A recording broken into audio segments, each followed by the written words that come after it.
Yo, what is up, Cleaning Business University? Let's go into the phone script for when you start talking to cleaners. So, here's what I'll say. This process is not that scary. Although I do remember my first time talking to some cleaners and I had some nerves about me. I don't know why I was nervous. At this point, I have made this exact call hundreds and hundreds of times, and so I can do it in my sleep. However, for you, this is probably your first time you're talking to a cleaner. And so, here's the first mindset shift that I need for you to embody in your own mind, okay? You are the king. Or if you are a woman, you are the queen, okay? You are the king or the queen. And so, when you are calling and talking to these cleaners, do not be nervous and act like you are asking them for a favor. If anything, you are doing them a favor. Let me explain why. So, remember in that previous video where I was showing you how to find cleaners? You have all these cleaners who are like, hey, please message me. Hey, here's my phone number. Please message me. Hey, here's some photos of my work. Hey, does anyone need cleaning? Why do you think all these different people are posting and advertising their services, right?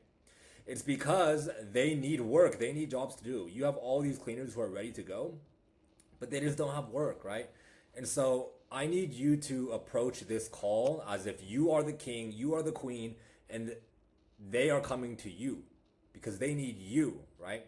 So that's the first mindset I want you to embody. So do not be nervous. Just remember, this business model is simple. You find a customer, you find someone else to do the work, you make money, right? And so this is the part where you find someone else to do the work.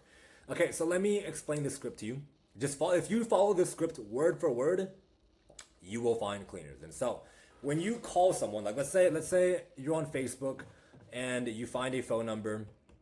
I think I saw one up there earlier. Okay, here's the phone number. Whoever Luciana is, right? So let's say you call Luciana and you're like, hey, is this Luciana? Like, yeah, here, I'll read it for you. Hi, my name is Daniel and I own a local cleaning company here in Seattle. I'm looking for cleaners who want more house cleaning jobs each week. Is that something you'd be interested in? And so a lot of people might be a little skeptical. They might respond with something like, wait, say that again. Like, what's this about? Because you can't go into it making it sound like a scam, right? Because there are people out there in the world who are trying to scam cleaners and other people out there. So if someone asks you like, can you tell me more? Like, wait, what are you saying? Dude, just have a normal conversation with them, right? Like, hey, my name's Daniel. I own a cleaning business here in whatever city you're in, Houston, in Seattle. And we just have a lot of work, right? And we have a lot of work. We can't handle all the jobs. So we're looking for someone to help us like fulfill these jobs. Like I can't handle all this work. So would you be opposed at all to taking on more jobs? Dude, and they're going to be like, yeah, dude, I'm down. Yeah, send me some more jobs, right? So it's a normal conversation that you're having with them, right? If you call someone with a cleaning business, another cleaning company, that's fine too.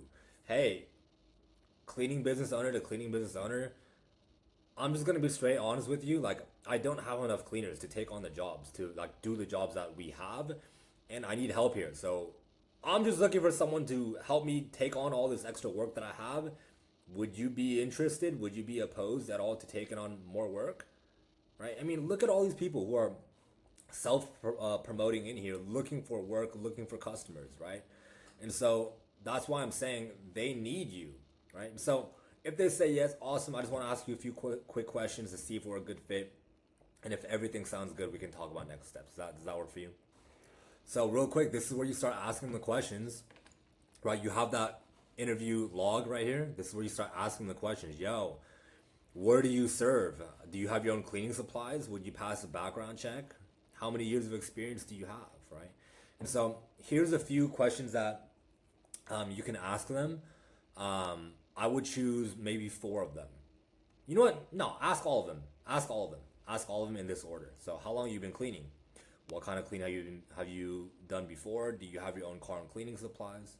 So this is the part where you really want to listen to the responses, and this is where you know if they know what they're talking about or not, right?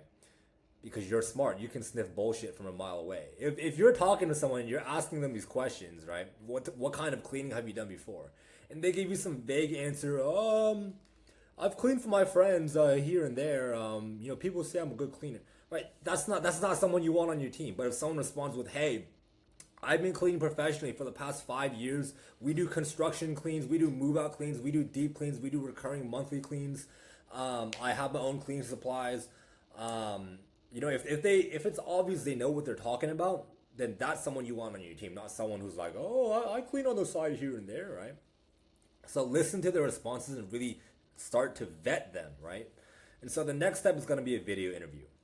So you've done a phone call interview. Next up, you want to do a video interview, and you want to see how good are their other skills, like showing up on time with technology, right? And so you want to set up a video interview, because oftentimes we have a phone interview, and then we'll set up a video interview and they don't show up to the video interview. So what does that tell you about when you work with them in the future? Or they show up 10 minutes late. They show up 30 minutes late. "Oh, I'm so sorry." That probably tells you that they're going to be like that with your customers in the future. They're going to show up late. They're not going to have good communication, right? And so that's why you set up a video interview next. "Hey, based on what you told me, you sound like a good fit. Are you available to do a video call this week? Cool, I'll send you an email invite with all the details. Do you have any questions?" And so here's some questions that the cleaner might ask you. This one is a really good one. "Hey, how much do I make?" Here's what I'll tell them. "Hey, we pay you by the job. And so let's say we pay you $200 for the job. I mean, it really depends on how long you take. If you take 5 hours, that pays you $40 an hour. If it takes you 4 hours, it pays you $50 an hour. Either way, you get paid $200. And so we pay by the job, if that makes sense. And it kind of depends on how fast you do the job, right? And so you tell them, "Well, I'll pay you right after the job, right? I'll pay through direct deposit right after you finish." And then you send them, for the video interview, just go to Google Meet. Just go to Google Meet and send them an email, right? Create a meeting for later, send them a video link, and set up a call for later this week, all right? So this is the first step. Call a few cleaners, go through the phone call script, and dude, peel the Band-Aid off. If you're scared, if you're nervous, peel the damn Band-Aid off and make that call. Just call your first cleaner, do it now, okay? So I hope that was helpful to you. On to the next video. You got this. I believe in you. I really believe in you. You got this. Okay. Ciao. See you in the next video.